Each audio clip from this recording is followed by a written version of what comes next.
We all want to be happy. We don't know how, right? And we don't even know how we move from being happy to being unhappy till we discover we're unhappy. And that's when you realize, oh my God, I've lost that moment of happiness. This made me think about, why people complain. Everyone, in their workplace or at home or in their family, you met someone who loves complaining. We meet them. When I call my mother, first 10 minutes I give her to complain. She's entitled to it. She's lived her whole life and she's allowed the 10 minutes. My servant didn't come, the bed wasn't made, there's too much noise outside, the dogs are barking, the food was not good, my stomach is making growling noises, this medicine doesn't work, the doctors are useless, the newspaper never comes on time, all of that. See what happens when you're around someone who complains incessantly is you start doubting your own security, your own happiness. Is my daughter okay? You're complaining about your daughter, having a problem with drink. Oh my God, is my daughter drinking? Is she all right?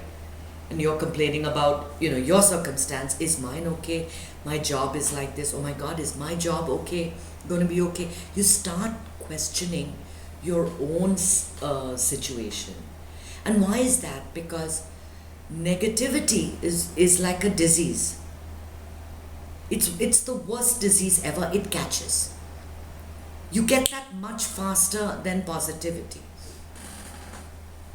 You start doubting your own circumstances. You start thinking that what I feel, may not be the right thing. There may be something more to it, and I'm not looking at it properly. How can I be perfectly happy with my child? She's going to college. She must be drinking. Oh my God, that's the kind of thing.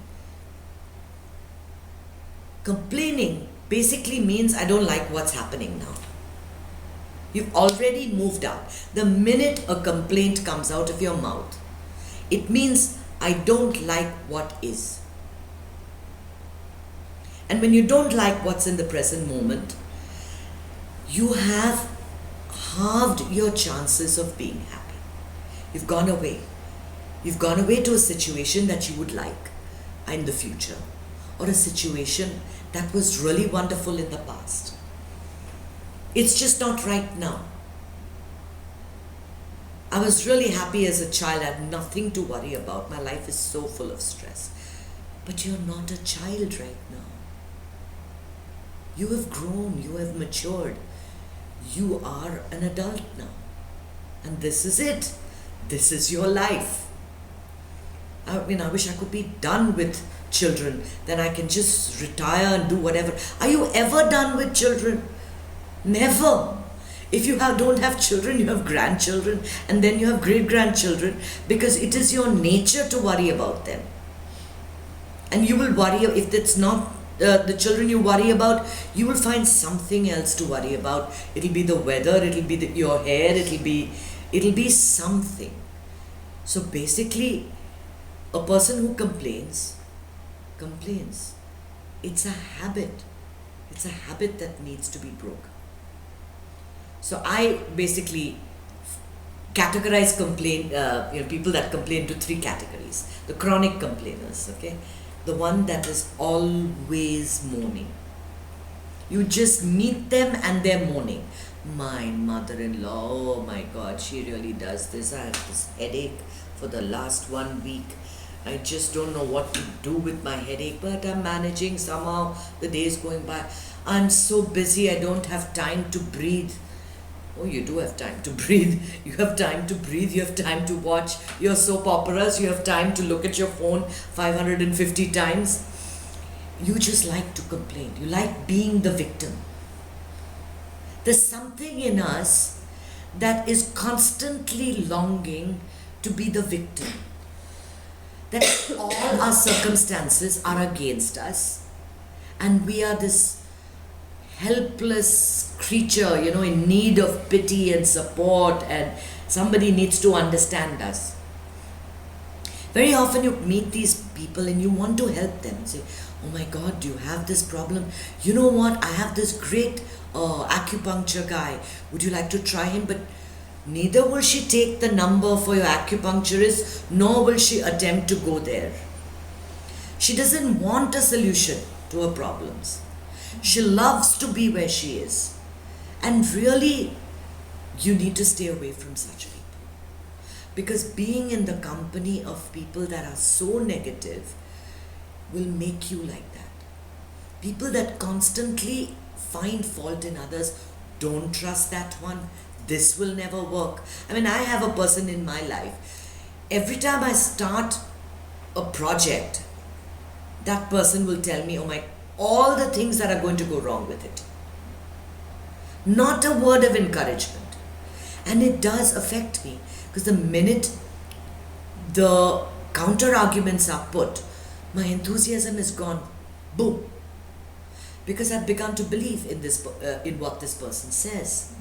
We all have that person in our lives. We all have that one person in our lives whose views are quite important to us. And they are perhaps the most negative. And we shouldn't be plugged into them. We need to disengage, or we need to get away from them. Because it just kills your enthusiasm when you have someone who constantly finds fault with everything going on in their life and in your life. We can find fault all day, but does that make us happy? I mean, finding fault, when you're talking about someone's fault, you can't bring a smile to your face unless you're getting this terrific pleasure from, somebody else's fault. I can't imagine how that can help you. Then we have a second category. So you have your chronic complainers. You don't want to worry about them. You want to just let them be.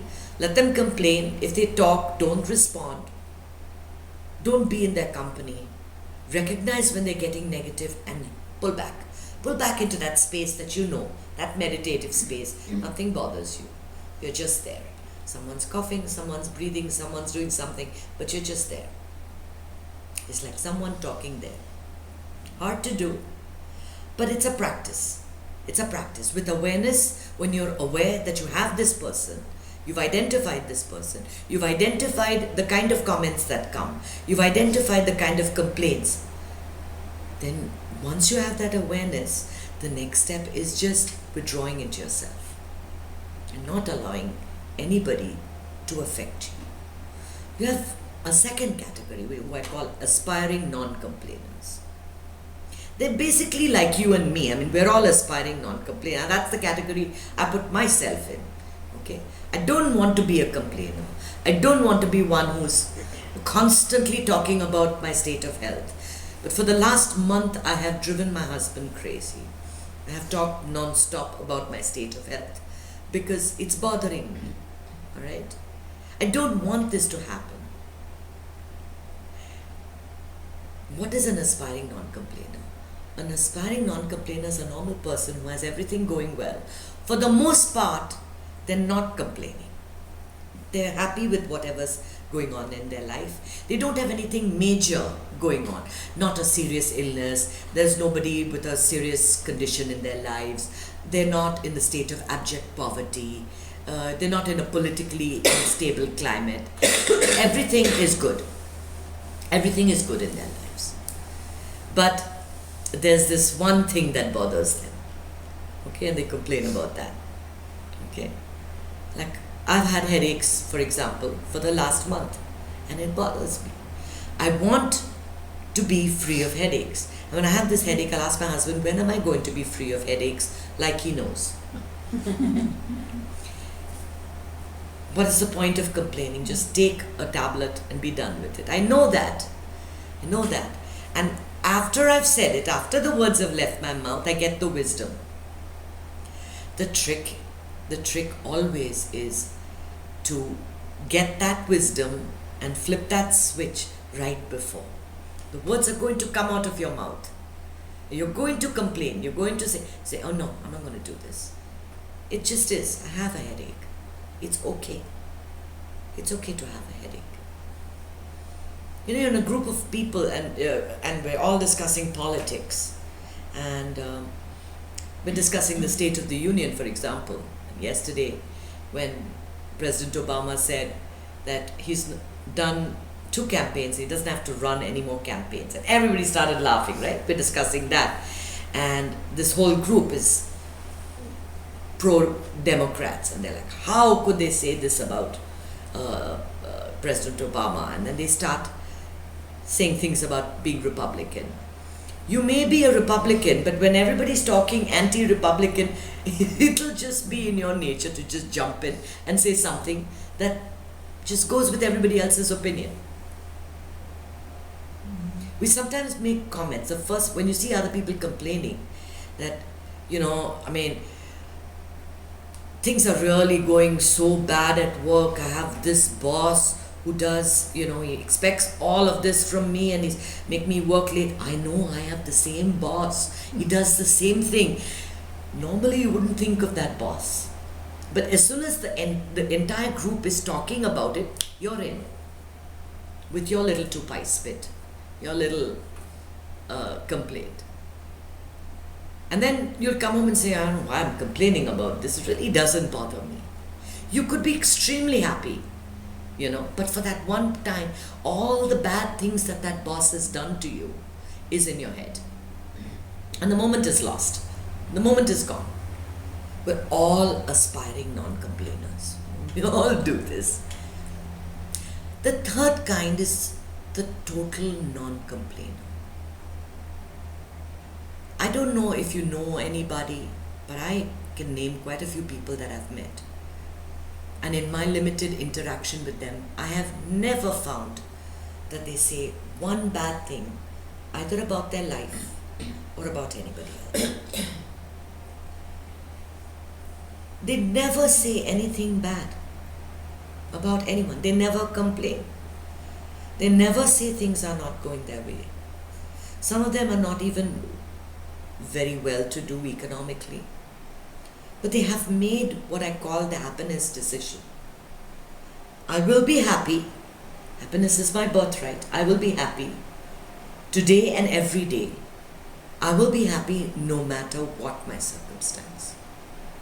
I will not complain. It doesn't occur to them to complain because they're generally happy with what everybody does.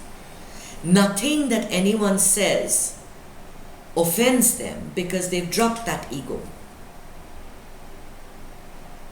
What is it that gets affected when we are unhappy? It's that ego, right? It's that ego. When you've cooked all morning and your daughter says, oh my God, Mom, you put an extra spoon of salt in the food. What is the first thought that comes? Well, you cook yourself and make it saltless if you want. Who is saying that? What is saying that? That is the ego saying, how dare you? How dare you say that to me? But when you have no ego and someone says you put an extra teaspoon of salt, what you say, oh dear, maybe I should reduce the salt the next time. And you're just responding to that person, not reacting. We mostly react to everything. That is, we give our answer to every situation like that before the other person has even finished saying it. We're already ready to fight. It's like the whole world, nobody is against you, nobody's your enemy. But the ego would like you to feel that way because then it is in control. And as long as the ego is in control, you don't have that realization that I am happy. It's only when you let that ego go, and that is what enlightenment is all about. Enlightenment can happen at any moment to anybody, any one of us. We're all on that path. We're all seeking that path of perfect peace and happiness. And it can happen. But when that ego drops and that mind drops, that is when you're going to really feel that true peace and that true happiness. That is your birthright. Enlightenment doesn't come to enlighten people. It comes only to those that have delusion. You have to have something to be enlightened, right? You have to have some problem. That noise has to be there. So it's a good thing. It's a good thing to have all these problems and all these situations in our life. But it's even a better thing to start thinking about it. We don't pay any attention. I mean, before this conversation, have any of you thought about complainers? Categorize them. Somebody that complains all the time versus just somebody who complains once in a while. That I have somebody that complains about everything. I mean, I complain, but not about anything. But as soon as you say something, it resonates within you about the complaints. That is what I'm trying to do. Just start thinking about it. As soon as that next complaint comes over the next week, let's do this for, like a little exercise for the next week. Let us not complain. Let's be aware of what we're saying. And if that complaint comes up, let's pause and take a decision not to complain. It's a practice. It's a practice like anything else. It's a practice like, throwing a basketball into a hoop. You keep doing it, you'll get it each time. It'll be better. First time you may not reach, but it's going to get better, right? I don't say that we're all complainers. But when you start thinking about complaining, you realize that it's taking away from a lot, right? So let's make that practical decision this week not to complain at all.